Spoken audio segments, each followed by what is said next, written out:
Di sini kami mengutip sebuah posting Instagram milik akun Teknik Informatika. Kampus lockdown, tugas smackdown, mahasiswa down, kuota sekarat, ilmu tak didapat. Posting senada juga banyak berseliweran di sosial media sebagai respons terhadap implementasi dari pembelajaran online. Pembelajaran online yang berujung pada distribusi tugas secara online. Lalu, apakah memang demikian implementasi dari pembelajaran online? Apakah implementasi pembelajaran online itu identik dengan mekanisme unggah atau upload slide mengajar dan tugas melalui platform pembelajaran online seperti Google Classroom? Apakah media online tidak memungkinkan kita sebagai tenaga pendidik untuk mengajar? Perlu diketahui Bapak Ibu, sebenarnya media pembelajaran online menawarkan sejumlah opsi yang bisa kita gunakan untuk mengajar siswa didik kita. Lalu pertanyaan berikutnya adalah, bagaimana cara untuk dapat mengajar secara online? Di sini kami akan bahas dua metode atau cara yang dapat dilakukan oleh tenaga pendidik untuk mengajar secara online, yaitu video conference dan video pembelajaran. Video conference memungkinkan tenaga pendidik untuk mengajar secara live dan berinteraksi dengan siswa didiknya secara langsung dari jarak jauh. Metode mengajar ini bisa dilakukan dengan memanfaatkan teknologi yang umum digunakan untuk melakukan rapat atau meeting jarak jauh secara online. Beberapa teknologi yang banyak digunakan diantaranya adalah Zoom, Skype, Google Meet, dan Cisco Webex. Metode mengajar kedua adalah dengan merekam penyampaian materi pembelajaran dalam format video. Di sini, proses belajar mengajar tidak dilangsungkan secara live. Pendidik mempersiapkan materi pembelajaran terlebih dahulu untuk selanjutnya dapat didistribusikan ke siswa didiknya. Salah satu teknologi yang umum digunakan untuk distribusi video pembelajaran adalah YouTube. Ini juga teknologi yang kami gunakan selama lebih dari 1 tahun terakhir ini untuk mendistribusikan materi-materi pembelajaran yang kami hasilkan. Beberapa teknologi lain yang cukup populer adalah Coursera dan edX. Keduanya sudah menjadi platform pembelajaran online yang digunakan oleh banyak perguruan tinggi ternama di dunia, seperti Stanford, Harvard, MIT, Princeton, dan banyak perguruan tinggi ternama lainnya. Selain itu, terdapat juga layanan video pembelajaran yang berada di luar lingkup akademik, seperti Udemy. Di Indonesia sendiri, salah satu layanan pembelajaran online yang cukup populer adalah Ruang Guru. Nah, dari kedua metode mengajar online ini, yang paling banyak diimplementasikan dalam periode 3 pekan belajar dari rumah adalah video conference. Lalu, seberapa efektifkah video conference ini dalam menunjang proses belajar mengajar secara online? Atau kalau kita mau pertegas, pertanyaannya bisa diubah menjadi, apakah video conference efektif untuk mengajar secara online? Nah, di sini kami berpendapat bahwa implementasi video conference untuk mengajar secara online tidak efektif. Bapak Ibu bisa saja pro ataupun kontra dengan pendapat kami ini. Dan silakan juga untuk menyampaikan pandangan Bapak Ibu pada kolom komentar di bawah ini. Harapannya kita bisa membuka forum diskusi yang sehat dan konstruktif demi peningkatan kualitas layanan pembelajaran online bagi siswa didik kita. Di sini kami akan soroti beberapa poin yang akan menunjang statement kami ini. Pertama-tama, kita akan soroti dari sisi pendidik terlebih dahulu. Dalam hal pemilihan teknologi sendiri, sebenarnya ini sudah kurang tepat. Teknologi-teknologi seperti Zoom, Skype, Google Meet, dan Cisco Webex adalah teknologi yang didesain secara spesifik untuk mengakomodir kebutuhan rapat atau meeting jarak jauh. Teknologi-teknologi tersebut tidak didesain untuk mengajar. Tetapi implementasi teknologi video conference untuk mengajar tetap harus diapresiasi sebagai bentuk kreativitas dan upaya untuk tetap dapat melangsungkan pembelajaran jarak jauh. Poin berikutnya yang mau kami soroti di sini adalah terkait kualitas koneksi jaringan internet. Beberapa pendidik, saya salah satunya, kami hanya mengandalkan koneksi jaringan internet yang ditawarkan oleh operator seluler melalui jaringan internet 4G. Dalam kondisi normal, layanan yang ditawarkan bisa dibilang sudah cukup memadai. Hanya saja, setelah adanya himbauan dari pemerintah untuk bekerja dan belajar dari rumah, jumlah akses terhadap layanan tersebut pun tiba-tiba melonjak tinggi. Alhasil, kualitas koneksi jaringan internet pun mengalami penurunan. Saya pribadi sempat mengalami beberapa saat di mana koneksi jaringan internet benar-benar terputus. Tanpa koneksi jaringan internet, maka video conference pun tidak dapat terselenggara. Poin berikutnya adalah terkait peran yang kita kenakan selama berada di rumah. Sewaktu kita mengajar dari rumah, peranan yang kita emban itu tidak hanya sebagai seorang pendidik. Semisal bagi saya, sewaktu mengajar dari rumah, selain sebagai pendidik, saya juga berperan sebagai suami dan juga sebagai ayah bagi anak saya yang kebetulan masih balita. Dan peran tersebut juga memiliki tuntutan tanggung jawab yang tidak bisa kita kesampingkan begitu saja. Semisal, sewaktu saya mengajar secara live dengan video conference, bisa jadi di tengah sesi mengajar, anak saya menangis dan membutuhkan perhatian saya saat itu juga. Dan ini tidak bisa dihindari. Tidak mungkin saya sebagai seorang ayah akan membiarkan anak saya yang sedang menangis dan tetap melanjutkan sesi mengajar saya. Nah, ini adalah sebagian permasalahan yang kerap kali muncul sewaktu seorang pendidik mengajar secara online dari rumah dengan video conference. Selanjutnya, kita coba soroti dari sisi siswa peserta didik. Permasalahan terkait koneksi jaringan internet pun cukup sering dialami oleh siswa didik. Kondisi demikian tentunya akan menghalangi siswa untuk mendapatkan akses ke materi pembelajaran yang sedang disampaikan secara live oleh pendidik. Siswa yang belajar dari rumah juga mengenakan berbagai peran. Selain sebagai seorang siswa, mereka juga punya peran sebagai seorang anak, seorang kakak, seorang adik, atau juga seorang cucu. Yang mana setiap peran tersebut juga menuntut suatu tanggung jawab tertentu. Bisa saja pada saat sesi pembelajaran berlangsung, siswa yang bersangkutan diminta oleh orang tuanya untuk berbelanja ke warung, atau diminta untuk mengasuh adiknya, atau diminta untuk mencuci piring, dan berbagai aktivitas lain yang memang biasa dilakukan di rumah. Disrupsi semacam ini memang tidak bisa dihindari sewaktu seorang siswa belajar dari rumah. Dengan model pembelajaran yang dilakukan secara live, maka disrupsi yang terjadi ini akan memotong akses siswa terhadap materi pembelajaran yang disampaikan.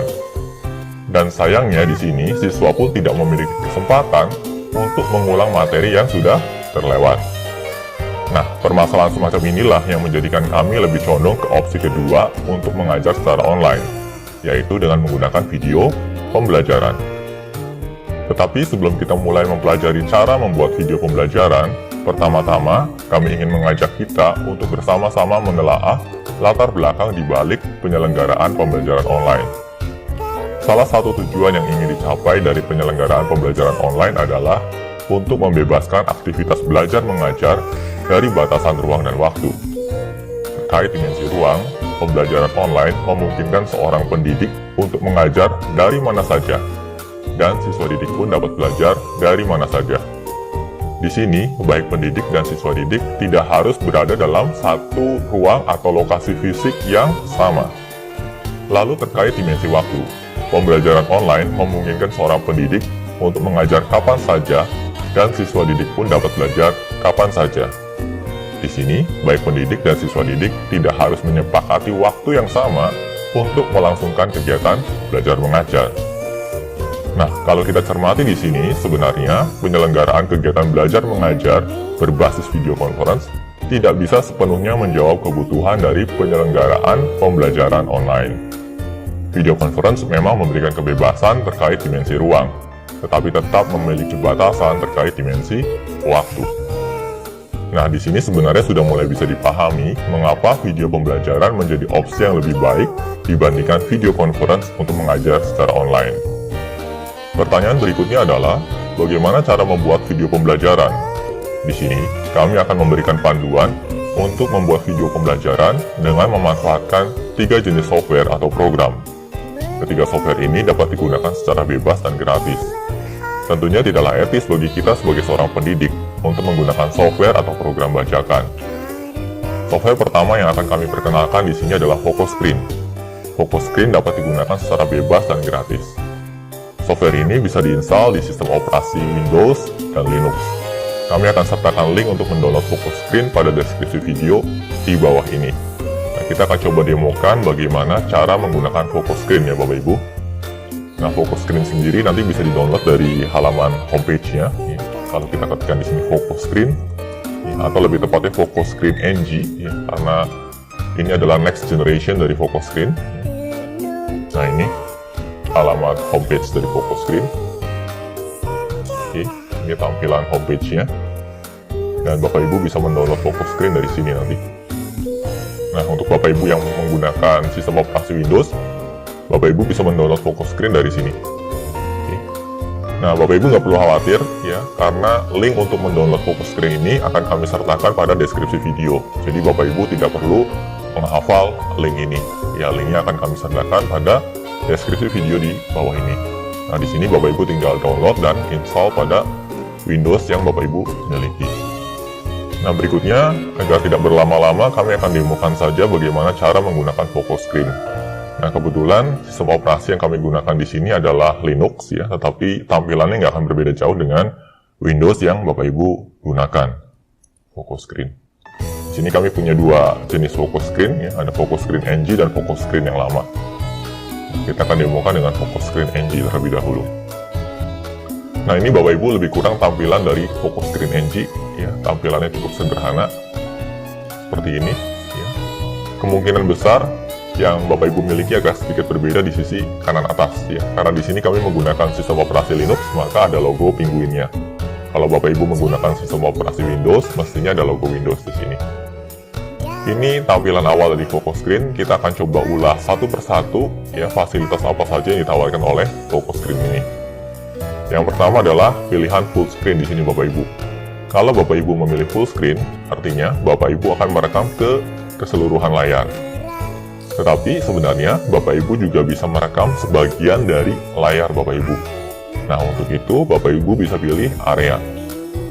Nah, di sini ya, untuk area Bapak Ibu tinggal tentukan Bapak Ibu mau merekam area yang mana dan berapa besar area yang mau Bapak Ibu rekam. Nah, di sini. Nah, kalau kita merekam dengan cara seperti ini, maka yang direkam hanya bagian yang berada dalam kotak hijau saja Bapak Ibu. Oke. Nah, untuk kesempatan kali ini kita akan demokan dengan yang full screen. Selanjutnya adalah countdown. Countdown ini juga termasuk fasilitas yang cukup membantu Bapak Ibu. Ya. Misalkan di sini saya beri countdown-nya adalah 5.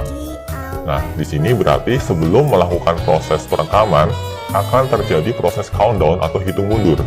Ya. Dan di sini kalau kita aturnya dari 5, maka hitungan mundurnya dimulai dari 5. Nah, ini lebih kurang hal-hal utama yang mesti dikuasai dan mesti dipahami. Selanjutnya, kita akan melangkah ke tab yang kedua, yaitu tab audio. Nah, di sini kebetulan mic saya tidak terdeteksi, ya, karena mic saya sedang digunakan untuk melakukan perekaman video ini. Jadi, ada sedikit bentrok. Di sisi Bapak Ibu, ya, kalau memang Bapak Ibu sudah memiliki mic yang terpasang di komputer Bapak Ibu, harusnya akan muncul daftar mic-nya di sini, dan Bapak Ibu bisa pilih. Lalu berikutnya di sini, di bagian yang ketiga, ini terkait dengan format file. Nah, di sini Bapak Ibu nggak usah terlalu pusing ya. Bapak Ibu bisa saja langsung memilih pilihan yang default. Ya, defaultnya adalah MKV, video codec-nya adalah X264. Untuk Bapak Ibu yang memang memahami terkait dengan format video dan audio, Bapak Ibu bisa melakukan pemilihan format video dan audio yang memang Bapak Ibu inginkan di sini.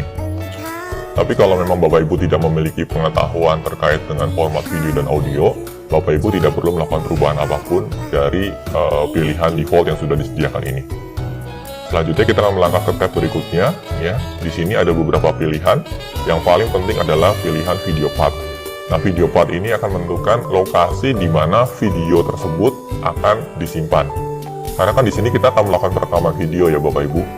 Dan setelah proses rekamannya selesai, maka videonya kan harus disimpan. Kita harus tentukan lokasi penyimpanan dari file video tersebut. Nah, untuk kasus saya, lokasinya ada di sini nih Bapak Ibu. Nah, saya rasa seperti ini adalah poin-poin penting yang mesti dikuasai.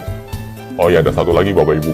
Kalau Bapak Ibu memang ingin menampilkan wajah Bapak Ibu di layar rekaman, dan memang Bapak Ibu juga sudah memiliki webcam, maka Bapak Ibu bisa pilih pilihan yang di bawah ini Bapak Ibu. Ya. Nah, kebetulan untuk kasus saya tidak memiliki webcam dan saya tidak memiliki kamera, maka saya tidak bisa mengaktifkan pilihan yang ini.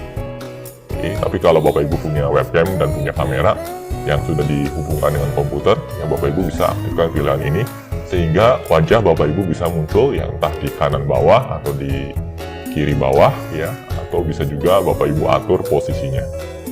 Oke, lebih kurang seperti itu Bapak Ibu terkait dengan pengenalan dari focus screen NG.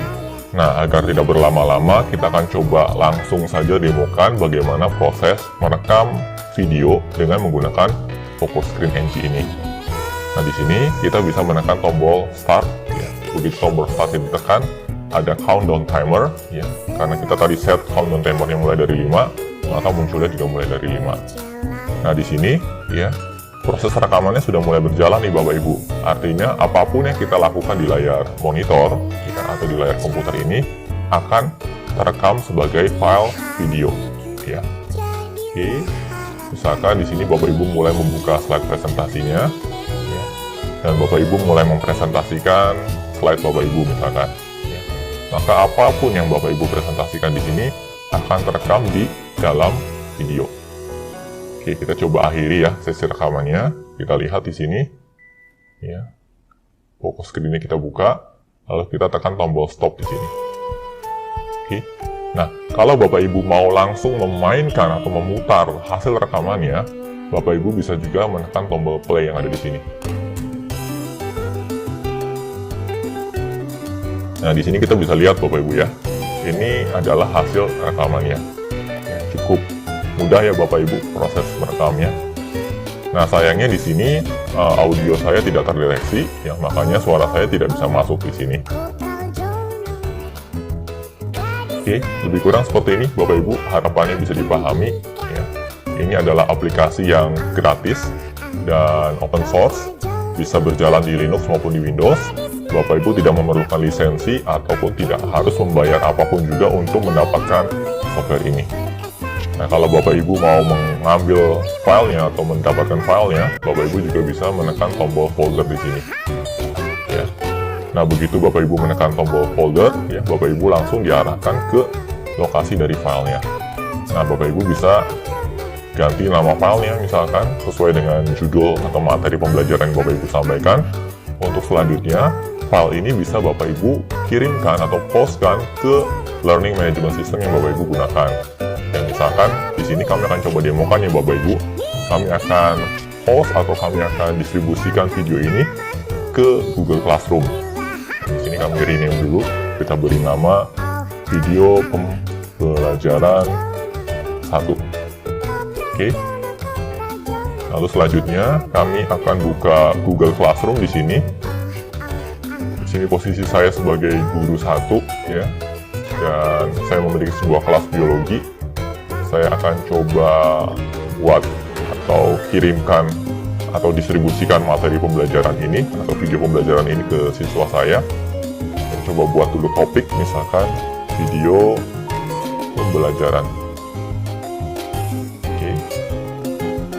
Lalu berikutnya saya coba create materials ya. Video pembelajaran pertama. Dan kita bisa unggah videonya dengan menekan tombol add di sini. Lalu kita sertakan file, ya. Lalu kita tinggal arahkan saja ke posisi dari video yang baru saja kita buat tadi. Kalau sudah kita unggah atau kita upload videonya, lalu kalau sudah kita bisa tuliskan pengumuman ke siswa untuk mempelajari video ini. Siswa dimohon untuk mempelajari materi yang disampaikan melalui video pembelajaran ini. Seperti itu. Oke. Kalau sudah, kita bisa pause. Nah, bagi Bapak Ibu yang penasaran atau belum memiliki pengalaman untuk menggunakan Google Classroom, di channel Indonesia Belajar ini, kami juga pernah mengulas tahapan yang bisa Bapak Ibu lakukan untuk mulai mempelajari Google Classroom, bahkan sampai bagaimana cara untuk menyelenggarakan ujian secara online, pendistribusian tugas secara online, dan juga rekapitulasi nilainya. Jadi buat Bapak Ibu yang penasaran, Bapak Ibu bisa cek saja video pembelajaran di channel YouTube Indonesia Belajar. Nah, itu adalah cara untuk melakukan screen recording atau membuat video pembelajaran dengan menggunakan Focus Screen NG. Nah, software kedua yang akan kami perkenalkan berikutnya adalah Screencastify. Screencastify dapat diinstal di atas Google Chrome. Nah, di sini kita mesti menggunakan Google Chrome sebagai web browser. Kita tidak bisa menggunakan Firefox sebagai web browser. Kami juga akan sertakan link untuk mendownload Screencastify ini pada deskripsi video di bawah ini. Nah, kalau untuk mendapatkan Screencastify, ya, kita akan coba menuju ke halaman homepage-nya, screencastify.com. Bapak Ibu nggak usah khawatir, karena kami akan menyertakan link untuk mendownload Screencastify ini, atau link untuk menuju homepage Screencastify ini pada deskripsi video di bawah ini. Nah, di sini Bapak Ibu bisa langsung menekan tombol install to Chrome, ya, atau kalau tidak menemukan tombolnya, Bapak Ibu juga bisa langsung menuju ke Web Store. Nah, ini halaman Web Store ya. Kami juga akan sertakan link untuk menuju halaman Web Store ini pada deskripsi video di bawah ini. Pada halaman Web Store, Bapak Ibu bisa mencari atau mengetikkan Screencastify. Oke, lalu di enter. Screencastify, di sini kami salah ketik. Oke. Nah, setelah mendapatkan Screencastify, ya, ini logonya atau ini menunya, Bapak Ibu bisa klik di sini ya, untuk melihat dan membaca deskripsi lebih lanjut. Bahkan juga ada demonya, ya, Bapak Ibu bisa pelajari demonya. Lalu untuk melakukan instalasi Screencastify di atas Google Chrome, ya, caranya Bapak Ibu cukup menekan tombol Add to Chrome di sini, lalu pilih pilihan Add Extensions. Nah, di sini kita akan tunggu beberapa saat. Proses downloadnya bisa memakan waktu yang tergantung koneksi internet kita. Kalau koneksi internetnya cepat seperti sekarang ini, proses downloadnya pun bisa cepat. Nah, di sini Bapak Ibu, ya, proses instalasi Screencastify sudah selesai. Kalau proses instalasinya sudah selesai, ya Bapak Ibu langsung bisa mendapatkan tombol seperti ini. Langkah berikutnya yang perlu Bapak Ibu lakukan adalah mendaftarkan diri ke Screencastify. Nah, di sini Bapak Ibu harus membuat akun di Screencastify. Kami akan demokan bagaimana proses untuk membuat akun di Screencastify ini. Nah, di sini Bapak Ibu bisa menggunakan akun Google yang Bapak Ibu miliki. Nah, semisal di sini kami ingin menggunakan akun Guru 1. Nah, di sini karena Guru 1 belum memiliki subscription, kita bisa menekan tombol Subscribe Now. Nah, di sini Bapak Ibu nggak usah khawatir ya, karena memang Screencastify ini berbayar, tetapi nanti saya akan jelaskan sebenarnya tidak harus berbayar pun kita masih bisa menggunakan Screencastify dengan menggunakan free subscription. Oke, berikutnya kita akan coba untuk menggunakan Screencastify di sini. Caranya, ya Bapak Ibu bisa klik logo yang ada di kanan atas ini, lalu Bapak Ibu akan dihantarkan ke halaman login lagi. Ya. Nah, di sini ada pilihan yang sebaiknya atau kami sarankan untuk dipilih, ya, karena pilihan ini akan secara otomatis menyimpan video yang sudah dihasilkan ke akun Google Drive kita. Nah, di sini pertama-tama kita login dulu atau sign in dengan Google account kita. Kita pilih juga di sini sign in with Google. Kita pilih lagi Guru 1 di sini. Lalu kita pilih izinkan, ya, karena kita mengizinkan Screencastify untuk mengupload videonya langsung ke Google Drive milik kita.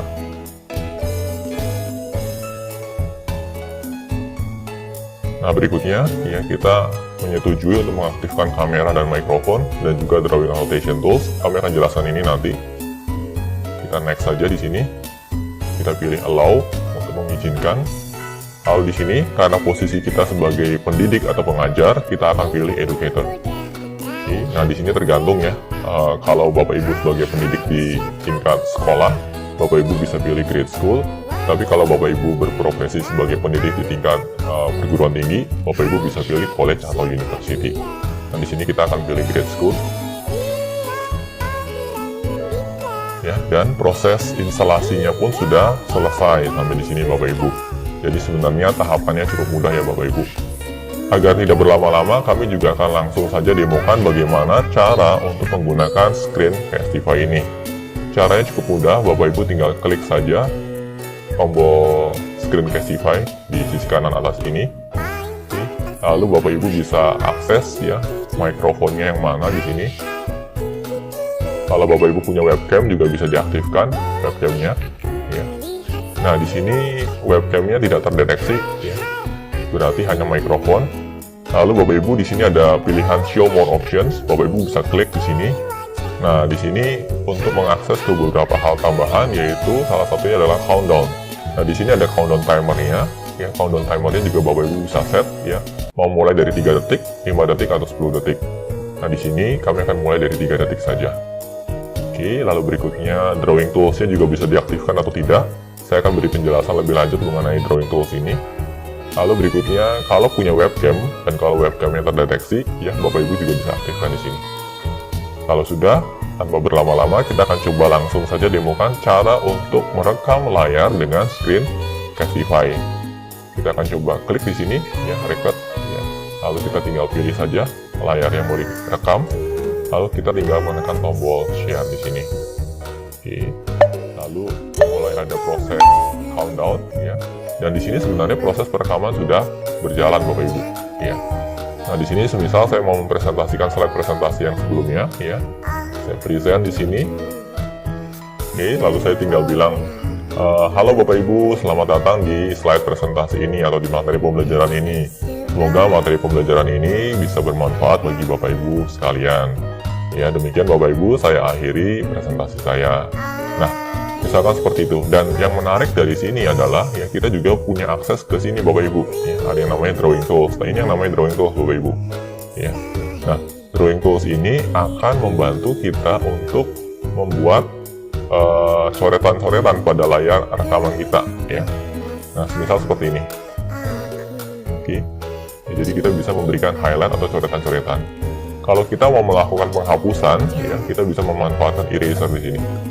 Pilih logo erasernya, lalu kita coba hapus. Nah, seperti ini. Tetapi kalau kita mau menghapus keseluruhan coretan yang pernah kita buat, kita bisa menuju ke eraser, lalu kita pilih tombol yang di sini, wipe screen clear. Nah, seperti itu Bapak Ibu. Ya, cukup mudah ya Bapak Ibu, dan sangat-sangat membantu sekali. Lalu kalau kita mau mengakhiri sesi recording kita, ya, kita bisa menekan tombol stop sharing di sini. Nah, setelah kita menekan tombol stop sharing, maka kita juga akan langsung diarahkan ke halaman yang ada di sini, ya. Di sini kita coba skip tour saja. Nah, ini adalah halaman editor, ya. Kita bisa melakukan editing. Salah satu editing sederhana yang mungkin bisa kita lakukan adalah untuk melakukan trimming. Nah, trimming itu berarti untuk memotong video pada sisi kiri dan sisi kanan, atau memotong video di bagian awal dan bagian akhir. Nah, kalau kita mau memotong, ya, kita tinggal geser-geser saja Bapak Ibu tombol guntingnya. Misalkan kita mau memulai video kita dari sisi sebelah sini nih, ya. Berarti kita tinggal potong saja nantinya. Oke, nah ini previewnya, ya, bisa di pause, bisa di play, ya. Lalu kalau mau bagian sisi akhir kita potong juga kita bisa melakukan pergeseran tombol guntingnya. Kalau kita sudah cukup senang dengan posisi video kita yang dimulai dari titik ini sampai dengan titik ini, kita bisa melanjutkan dengan menekan tombol save trim di sini. Oke, lalu kita tinggal pilih trim. Nah, di sini terjadi proses pemotongan sisi kiri dan sisi kanan dari video kita. Nah, di sini proses trimmingnya sudah selesai, ya. Langkah berikutnya yang bisa kita lakukan adalah kita bisa mengubah judul dari atau nama file video yang dihasilkan atau judul dari video yang dihasilkan. Sebagai contoh di sini kita mau beri judul saja video pembelajaran kedua, misal. Oke.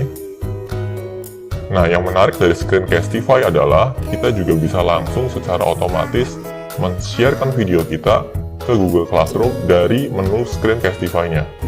Caranya di sini kita tinggal klik saja, ya, share to Classroom. Lalu kita langsung diarahkan ke halaman Google Classroom yang kita miliki. Di sini kita tinggal pilih saja kelas mana yang mau kita pilih untuk sharing videonya. Lalu kita tinggal pilih action-nya. Ya, misalkan di sini action-nya adalah create materials, ya. Lalu kita pilih go.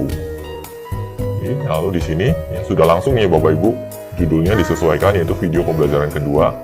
Lalu kita tinggal beri deskripsi saja. Silakan siswa untuk mempelajari materi pada video kedua ini.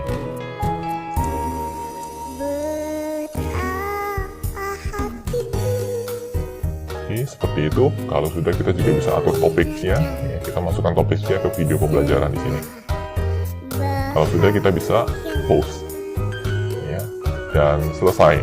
Cukup mudah sekali Bapak Ibu prosesnya. Karena Screencastify ini memang sudah ada integrasi yang begitu smooth sekali dengan produk-produknya Google. Nah, di sini bagi Bapak Ibu yang punya YouTube channel, ya, Bapak Ibu juga bisa langsung post materi pembelajaran ini ke YouTube channel Bapak Ibu masing-masing. Ya, tinggal pilih saja pilihan publish to YouTube, lalu tinggal pilih YouTube channel yang Bapak Ibu miliki. Prosesnya sangat mudah sekali. Dan kalaupun Bapak Ibu butuh untuk mendownload filenya atau file videonya, Bapak Ibu bisa pilih ke pilihan download di sini. Pilih download saja, lalu proses downloadingnya berjalan. Ya. Nah, di sini videonya bisa diakses di folder download. Nah, ini adalah videonya ya, video pembelajaran kedua. Kalau sudah di-download, kita bisa play secara lokal di komputer kita. Nah, ini adalah video kedua yang dihasilkan dengan menggunakan Screencastify tadi. Cukup mudah ya Bapak Ibu pembuatan atau proses pembuatan videonya. Nah, itu tadi adalah Screencastify. Ya, cara membuat video dengan Screencastify juga sangat mudah sekali, dan proses integrasi dengan Google Classroom serta integrasi dengan YouTube pun begitu sederhana. Tetapi Screencastify bukan berarti tanpa kelemahan. Ya, kita akan coba lihat kelemahan dari si Screencastify ini.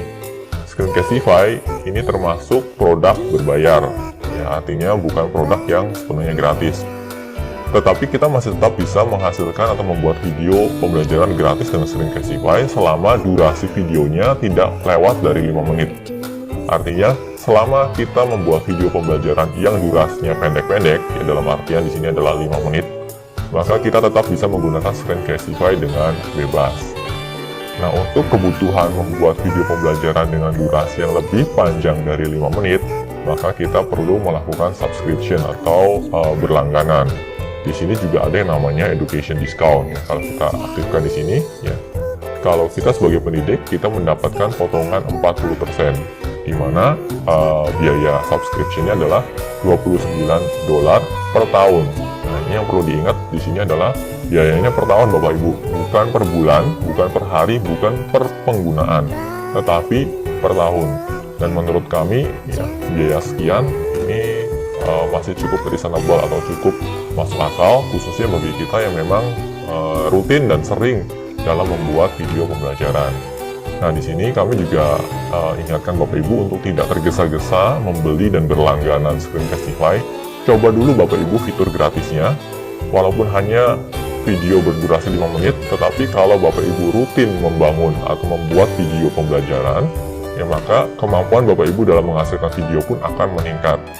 Nah, setelah kemampuan Bapak Ibu meningkat, baru Bapak Ibu mulai memutuskan apakah Bapak Ibu mau membeli atau membayar layanan ini atau tidak.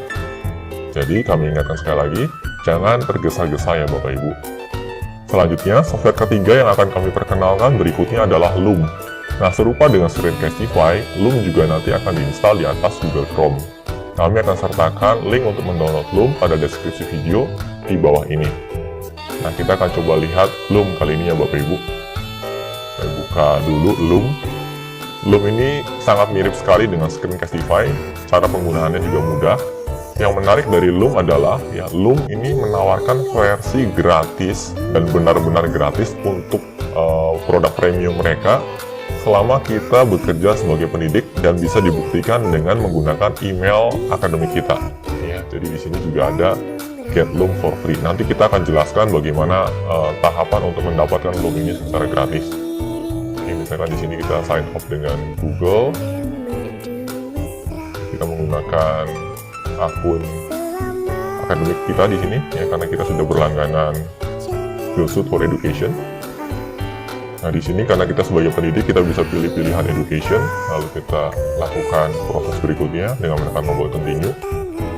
Oke, lalu di sini kita cukup menggunakan yang Chrome extension. Kalau sudah, kita bisa continue juga di sini. Oke, kita langsung diarahkan ke halaman Loom pada web store. Langkah berikutnya, Bapak Ibu bisa baca detailnya di sini. Ya, kalau mau, Bapak Ibu juga bisa menonton video panduan penggunaan Loom juga yang disediakan oleh Loom-nya langsung.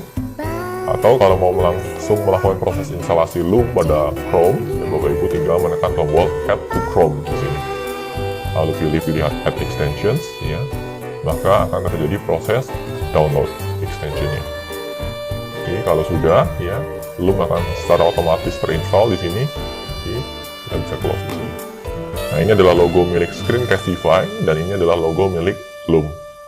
Oke, di sini agar tidak berlama-lama kita akan coba langsung demokan saja bagaimana cara untuk menggunakan Loom. Ya, misalkan di sini saya mau mempresentasikan materi ini, lalu berikutnya saya coba buka Loom-nya.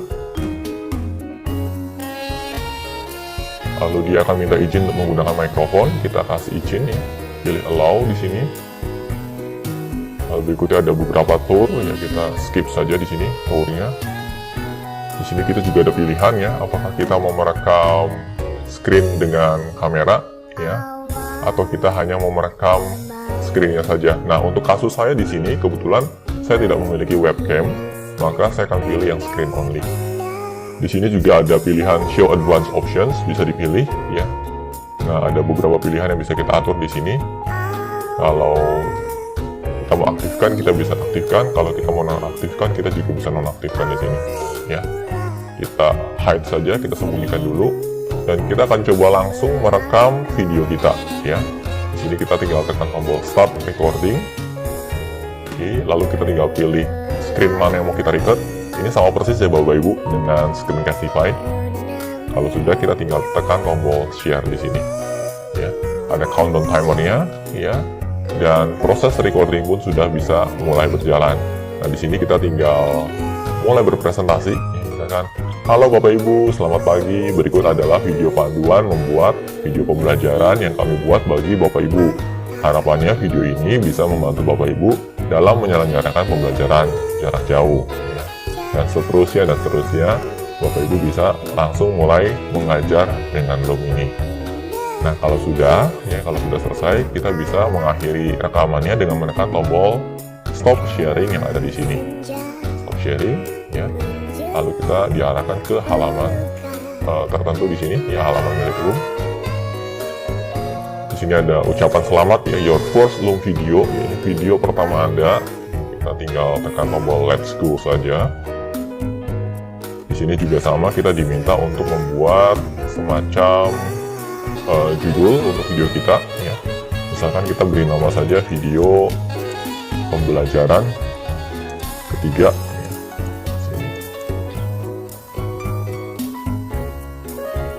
Kita bisa scroll ke atas di sini. Ini tipsnya, kita tekan I'll do later saja. Nah, lebih kurang seperti ini Bapak Ibu video yang dihasilkan. Kalau Bapak Ibu mau mendownload videonya, ya Bapak Ibu bisa download dengan menekan tombol ini, ya, download di sini. Lalu video yang sudah di-download tadi bisa Bapak Ibu post ke Google Classroom. Nah, yang cukup disayangkan adalah Loom fasilitasnya tidak seperti Screencastify ya. Loom ini tidak bisa terintegrasi secara langsung dengan Google Classroom. Nah, ini sangat berbeda sekali dengan Screencastify. Kalau kita pakai Screencastify, kita bisa langsung post video kita ke Google Classroom. Kalau kita mau melakukan editing pada video kita, ya kita bisa pilih pilihan trim di sini Bapak Ibu. Lalu untuk memulai proses trimming atau pemotongan, Bapak Ibu bisa menekan tombol Start Trimming. Nah, di sini sedikit berbeda Bapak Ibu.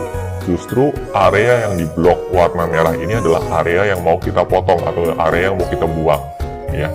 Misalkan di sini kita mau buang area awal ini, ya. Lalu berikutnya kita tinggal tekan saja tombol remove. Oke, maka area tadi akan dibuang atau tidak lagi disertakan. Kalau sudah, ya kita tinggal pilih yang publish changes untuk menyimpan hasil perubahannya. Oke, kalau sudah, ya videonya bisa di-download ulang, ya kalau mau. Lalu lokasi dari videonya bisa kita akses di file manager kita atau di explorer kita di sini Bapak Ibu. Ya. Dan posisinya biasanya ada di folder download. Nah, ini Bapak Ibu ya. Ini adalah video pembelajaran ketiga. Kalau kita mau play videonya, ya Bapak Ibu bisa double klik. Ya. Nah, ini adalah video yang baru saja dibuat dengan menggunakan Loom. Bagaimana Bapak Ibu prosesnya? Cukup mudah ya. Kalau kita mau upload video ini ke Google Classroom juga sama prosesnya Bapak Ibu. Ya, Bapak Ibu bisa buka Google Classroom dulu. Ya. Lalu kita coba arahkan ke video pembelajaran. Ya. Di sini. Kita masuk ke classwork dulu, mohon maaf. Lalu kita coba buat material baru di sini. Ya, kita beri saja nama video pembelajaran ketiga. Ya, di sini kita harus melakukan proses ini lagi karena Loom tidak memiliki integrasi dengan Google Classroom. Ya, makanya kita perlu melakukan proses unggah videonya secara manual. Di sini kita akan pilih video pembelajaran ketiga. Oke, kalau sudah kita tinggal upload atau unggah saja file videonya. Lalu berikutnya kita bisa beri deskripsi di sini, ya. Misalkan ini adalah video pembelajaran ketiga, seperti itu. Kalau sudah, kita bisa masukkan ke topik video pembelajaran, lalu kita tinggal post saja video ini ke Google Classroom. Nah, seperti kami sampaikan sebelumnya, ya, Loom ini cukup generous atau cukup berbaik hati karena Loom juga menyertakan fasilitas premium yang gratis bagi kita sebagai seorang pendidik selama kita menyertakan email dari institusi kita. Ya. Nah, di sini kan ada tulisannya ya, as a verified teacher or student, we have applied 100% discount to your Loom Pro subscription. Nah, artinya selama kita sebagai guru ataupun sebagai siswa dan bisa kita buktikan dengan menggunakan email yang valid, email akademik yang valid, maka kita bisa mendapatkan diskon 100% alias gratis. Nah, untuk mendapatkan akses gratis tersebut, kita perlu melakukan proses pengajuan dulu. Ya, caranya, Bapak Ibu bisa menuju ke bagian pricing di sini. Ya. Nanti Bapak Ibu akan dihadapkan pada beberapa pilihan. Nah, di sini kita bisa pilih pilihan yang ini Bapak Ibu, ya. Free for teacher and students. Walaupun saat ini sebenarnya kita sudah berada di plan yang ini. Ya. Secara otomatis begitu kita mendaftarkan diri ke Loom, kita sudah langsung diberikan akses ke Loom yang Pro atau Professional Editions. Tetapi aksesnya ini hanya untuk 30 hari. Nah, kalau kita mau mendapatkan akses terhadap Professional Editions yang unlimited atau tidak terbatas, kita bisa manfaatkan momen kali ini, ya, karena saat ini kondisinya sedang tidak baik dan banyak juga beberapa perusahaan IT yang cukup berbaik hati, salah satunya Loom, yang memberikan layanan gratis untuk guru dan siswa. Nah, Bapak Ibu bisa klik saja di sini. Lalu berikutnya Bapak Ibu akan dihadapkan pada halaman panduan, ya, bagaimana cara untuk mendapatkan Loom secara gratis. Intinya mudah saja Bapak Ibu. Bapak Ibu cukup menggunakan email akademik Bapak Ibu, ya. Lalu Bapak Ibu tinggal kirimkan email Bapak Ibu ke alamat ini, ya, education@loom.com. Dan Bapak Ibu bisa sampaikan bahwa saya adalah seorang guru, ya, dan kalau boleh, ya, kalau memungkinkan dan kalau diizinkan, saya akan sangat senang sekali untuk mendapatkan Loom yang Professional Editions untuk menunjang proses belajar mengajar saya di sekolah. Nah, Bapak Ibu bisa ungkapkan permohonan tadi dengan menggunakan email akademik Bapak Ibu masing-masing dan ditujukan ke alamat email education@loom.com. Kebijakan semacam ini baru mereka berlakukan di bulan Maret, ya, tanggal 12 tahun 2020 sebagai respon mereka terhadap pandemi COVID-19 ini. Jadi bagi Bapak Ibu, manfaatkan sebaik-baiknya peluang dan kesempatan yang diberikan ini. Oke, berikutnya kita akan coba lanjut atau kembali ke slide presentasi, ya. Tadi sampai di titik ini. Kita lanjutkan presentasinya. Setelah kita mempelajari beberapa alternatif yang bisa kita gunakan untuk membuat video pembelajaran, selanjutnya kita akan coba soroti lebih lanjut terkait kelebihan dan kekurangan dari video pembelajaran. Kelebihan utama yang pasti ditawarkan oleh video pembelajaran adalah fleksibilitas terkait ruang dan waktu. Di sini, baik pendidik maupun siswa didik tidak harus sepakat terkait ruang dan waktu untuk menyelenggarakan kegiatan belajar mengajar. Pendidik dapat mengajar kapanpun dan dari manapun, demikian juga halnya dengan siswa didik. Di sini, saya sebagai pendidik masih bisa tetap menemani anak saya bermain di rumah sembari membuat perencanaan materi mengajar. Biasanya saya akan memastikan pena dan kertas tidak pernah jauh dari saya. Sehingga ketika saya memiliki ide terkait bagaimana suatu materi pembelajaran mesti disampaikan dalam format video, saat itu juga saya dapat mencatatnya. Dan berdasarkan pengalaman saya, justru dengan cara seperti ini ada banyak ide kreatif yang bermunculan. Lalu di malam hari ataupun di saat anak saya sudah tertidur, saya bisa mulai melakukan proses rekaman. Kelebihan kedua dari pemanfaatan video pembelajaran untuk mengajar online adalah terkait kualitas dari materi pembelajaran yang disampaikan. Proses pembuatan video pembelajaran yang baik selalu diawali dengan perencanaan yang matang sebelum memulai proses rekaman. Pengerjaan video pembelajaran tidak bisa asal-asalan dan hanya mengutamakan kuantitas. Perlu diingat Bapak Ibu, tujuan dari pembuatan video pembelajaran bukanlah sekadar untuk mencari viewer, melainkan kita memiliki juga tanggung jawab moral untuk mencerdaskan generasi penerus bangsa. Video pembelajaran juga memberikan kesempatan bagi kita untuk melakukan review terhadap materi yang kita sampaikan sebelum video tersebut didistribusikan ke siswa. Dengan demikian, maka kualitas dari materi yang disampaikan juga bisa dipastikan baik. Kelebihan selanjutnya adalah, siswa didik juga dapat dengan mudah melakukan review terhadap materi pembelajaran yang sedang dipelajarinya. Bila didapati materi yang dirasa sulit, siswa dapat melakukan pause dan mengulang materi tersebut tanpa harus merasa sungkan. Di sini, video pembelajaran menawarkan kendali lebih bagi siswa dalam belajar. Kelebihan terakhir yang akan kami soroti adalah terkait portfolio mengajar. Kemampuan kita dalam mengajar akan nampak jelas dari setiap video pembelajaran yang kita hasilkan. Dan ini dapat kita jadikan portfolio kita sebagai tenaga pendidik. Dari sejumlah kelebihan yang ditawarkan, pemanfaatan video pembelajaran untuk mengajar online bukan berarti tanpa kelemahan. Salah satu kelemahan utama ada di sisi interaksi. Karena proses belajar mengajar tidak diselenggarakan secara live, maka pendidik tidak dapat meresponi setiap pertanyaan siswa dengan cepat. Nah, demikian video panduan untuk membuat video pembelajaran sebagai upaya untuk mengajar secara online. Bila mana Bapak Ibu memiliki pertanyaan terkait materi yang disampaikan melalui video ini, Bapak Ibu juga dapat menanyakannya melalui kolom komentar di bawah ini. Bapak Ibu yang sudah memiliki pengalaman terkait pembuatan video pembelajaran, Bapak Ibu juga dapat membagikan pengalaman Bapak Ibu melalui kolom komentar di bawah ini. Harapannya kita bisa memulai proses diskusi yang menarik. Semoga video ini bermanfaat bagi Bapak Ibu.